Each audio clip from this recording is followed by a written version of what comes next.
Cara, não tem nada no ensinamento de Jesus que te dá felicidade, porque eu não vejo desse lado, cara. Sabe o que me dá felicidade, Vilela? O amar, o fazer o bem, você se integrar, você se dar bem com a família, você honrar pai e mãe, não te traz felicidade? Cara, tudo isso traz felicidade, mas de 1h30 de podcast que eu gravei lá... Não, eu tô falando mais isso porque as coisas que você falou que traz felicidade, eu substituiria por alguma coisa mais passageira. E eu tô falando de felicidade mais... Uma alegria, uma felicidade um pouco mais constante. E é a discussão entre a Tati Cariani e o Toguro. Exato. Você quer o que é rápido, que é uma droga, um sexo, alguma coisa passageira, ou você quer um relacionamento baseado no respeito? Você quer uma fé, uma conversa, você quer uma amizade, você quer amar, você quer fazer bem ao outro. Eu acho que essa discussão vale também, né? Eu acho que vale, e me parece uma outra coisa, inclusive, Vilela. Tudo isso você faz sem Jesus, tá? Sim. E essa é uma parada... Tem coisas que são o que nos faz ser humano. É a diferença entre a gente e um animal. É você se colocar no lugar de outra pessoa, empatia. Acabou. Né? Tudo isso você faz sem Jesus. Só que tem coisas que Jesus faz a gente fazer que eu não consigo ver outras coisas fazendo a gente fazer. E a primeira delas, Vilela, é o seguinte: é fazer a gente cair na real. A primeira delas, fazer a gente cair na real que a gente não tem fé de verdade. Não é o Daniel que não tem fé. Sou eu, é você, é quem tá assistindo. Sabe por quê, Daniel? Pelo seguinte, os discípulos, ou as ovelhas desse pastor que você consultou e que falou isso para você, na sua maioria, provavelmente na sua totalidade, quero crer que na sua totalidade, não são nem caolho nem maneta. Porque Jesus disse o seguinte: se você cobiçar a mulher do próximo no seu coração, você já adulterou. Sim. Então, se o seu olho te faz pecar, arranque-o. E Jesus é pesado.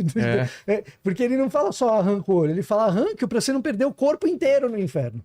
Se a sua mão direita te faz pecar, do que será que Jesus está falando? Se a sua mão direita te faz pecar, arranque-o para o corpo inteiro não cair no inferno. E a gente não vê crente maneta e crente caolho por aí. Denota-se, portanto, que a gente tem fé até uma determinada página, porque tem uma determinada página que Jesus começa a cobrar, que a gente fala, opa, daqui tá difícil passar. E a gente volta triste para casa, igual o jovem rico. Daqui tá difícil passar.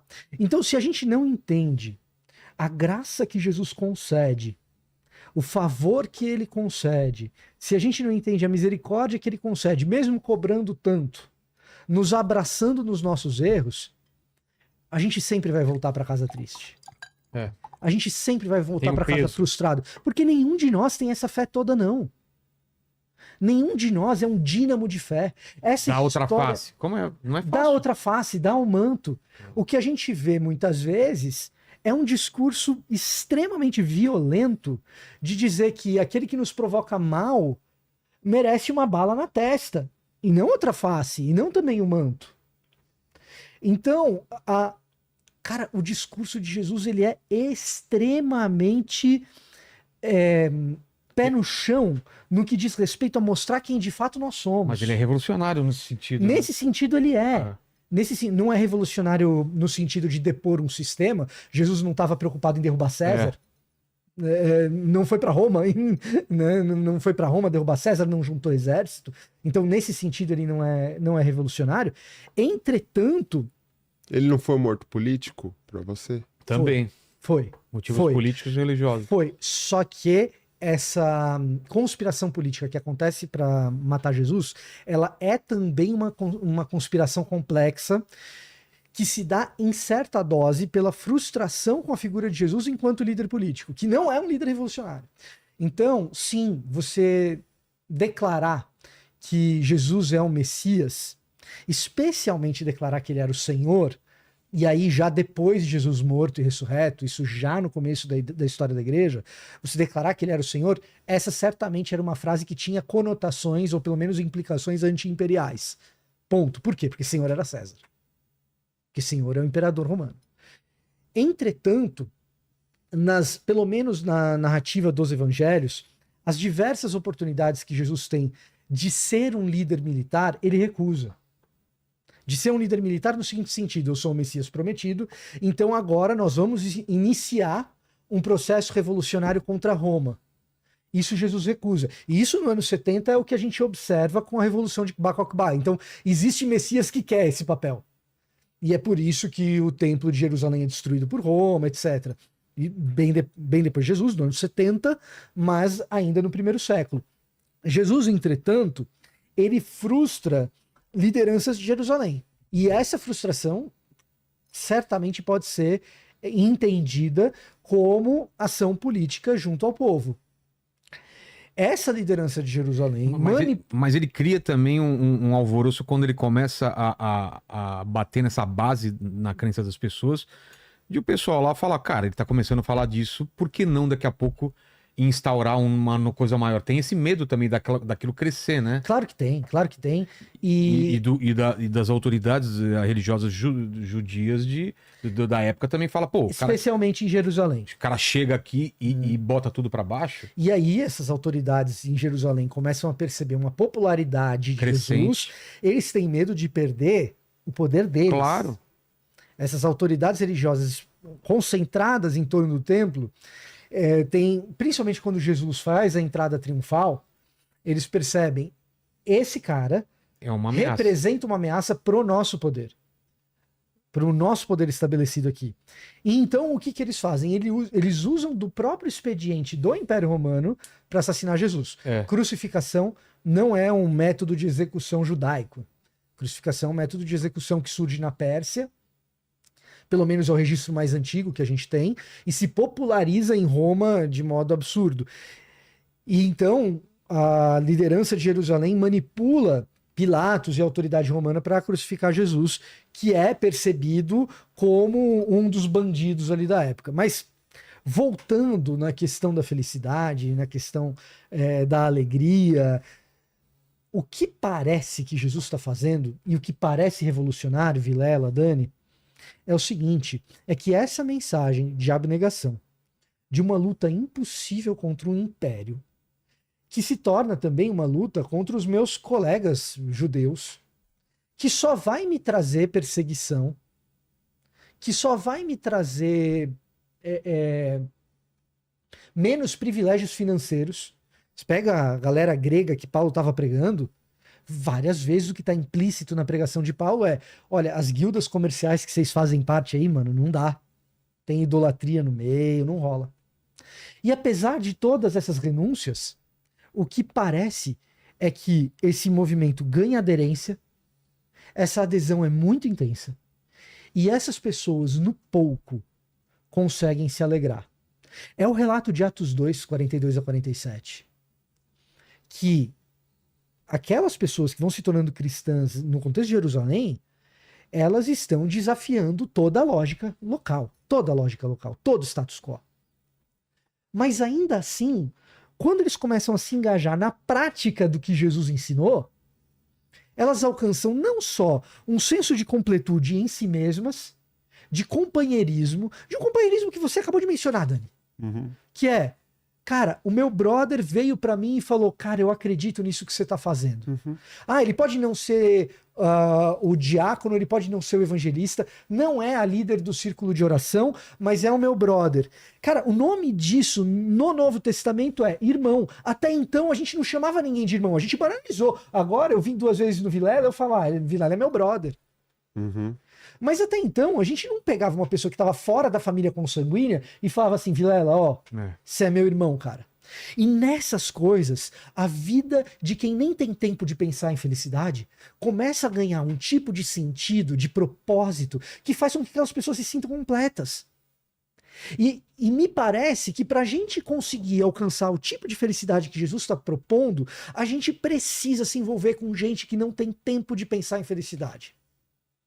E enxergar que ali as relações, e essas relações de fraternidade, que são as relações reais, proporcionam por meio do Espírito Santo felicidade real. senso de completude real. E nessas relações singelas, aí eu peço perdão, Dani, eu também rodo igreja. E às vezes tem igreja que eu não volto mais depois que eu vou. O cara não quer mais me chamar. Uhum. Mas eu vejo, mano.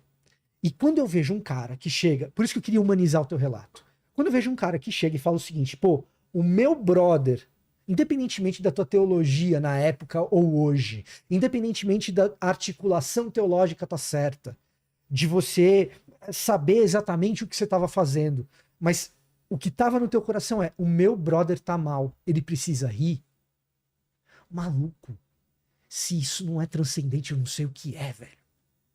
Se isso não é espiritual, eu não sei o que é. E eu vejo isso acontecer em igreja toda hora, mano. Toda hora.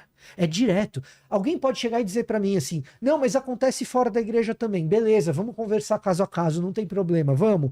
Mas, mano, eu sei o nome das pessoas, cara. Sim. A minha trajetória é recheada disso, e vou dizer mais. A minha DM é recheada disso nos 2 últimos dias. De gente dizendo por você, mano.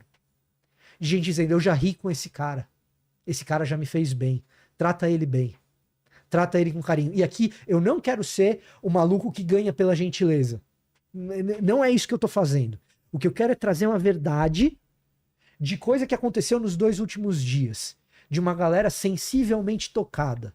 E quero crer tocada pelo Espírito de Deus dizendo, mano, tem um mandamento que é maior que todos os outros. Jesus que disse. E um dos problemas que eu acho que a gente vive às vezes em igreja é que a gente não enxerga a hierarquia de mandamento que Jesus colocou. A gente acha que todos os mandamentos são iguais, não são. Jesus colocou, Paulo concordou, aliás, era bem comum no 1º século. Ama o Senhor teu Deus com tudo que você tem. Ama o teu próximo como a ti mesmo. Se não tem esses 2, pô, o pastor que compra todos os teus ingressos pra te ferrar, amor não é, mano. É. Entendeu? Amor não é. Agora, eu creio, e creio muito, tanto pela prática quanto pela teologia, cara, que quando esse amor ele é vivido, nas piores circunstâncias a gente encontra alegria. Se não felicidade plena, que a gente só terá um dia, quem sabe, e aí precisa fé pra crer, mas a gente encontra alegrias nos lugares onde a gente nunca imaginou.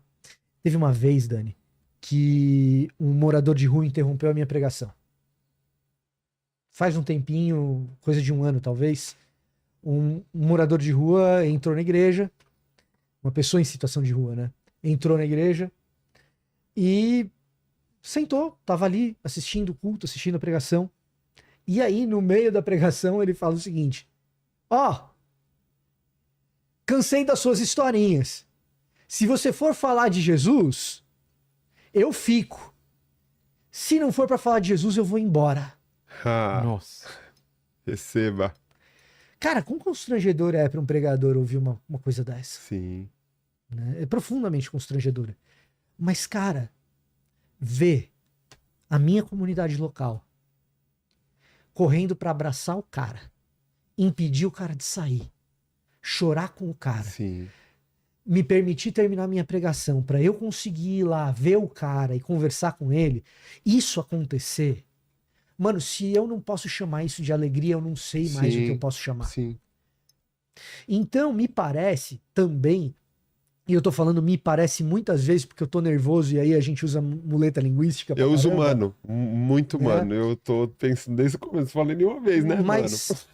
pra mim, eu sinto que tem uma coisa nesse papo de felicidade, que é o seguinte, enquanto a gente não abraçar as coisas que Jesus diz, não dá pra gente conversar se Jesus traz alegria e felicidade ou não. Sim. E aí, você trouxe assim, sem citar o versículo, você trouxe. Mas me parece, mais uma vez eu usando essa palavra, mas de novo, eu entendo que quando Jesus diz o seguinte, e vocês vão me perguntar, Senhor, quando foi que te vimos com sede e te demos de beber? Quando foi que te vimos com fome e te demos de comer? Quando foi que te vimos estrangeiro e te demos abrigo? E eu direi a vocês, toda vez que vocês fizeram isso a um dos meus pequeninos, foi pra mim que vocês fizeram, eu tendo a entender que a igreja que faz isso de fato, e quando eu tô falando da igreja que faz isso de fato, eu não tô falando de uma denominação, nem de uma comunidade local, eu tô falando das pessoas que são seguidoras de Jesus de fato. Quando a igreja faz isso de fato, ela encontra Jesus no caminho, encontra Jesus no necessitado, e o papo de felicidade fica ainda mais complexo. Por quê?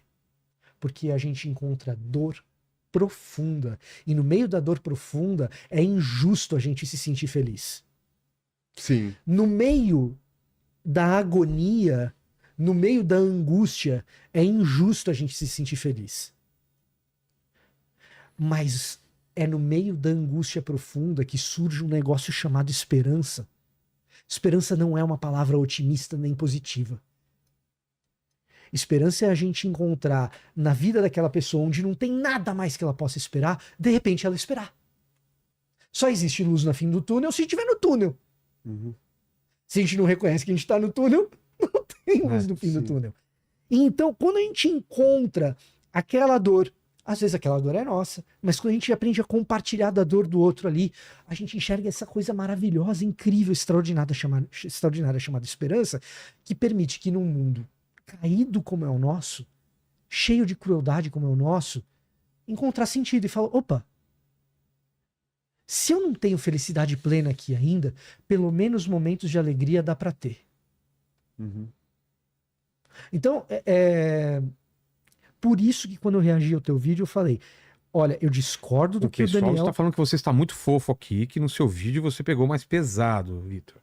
Eu peguei mais pesado no vídeo? Digam aí nos comentários. Estão falando isso, não estão? Tá muito fofo aqui. Não estão falando É isso? lógico, porque é um bando de arrombado, esses filha das putas, desses evangélicos que estão aí. Ó a palavra que eles só querem, pega a mãe de vocês.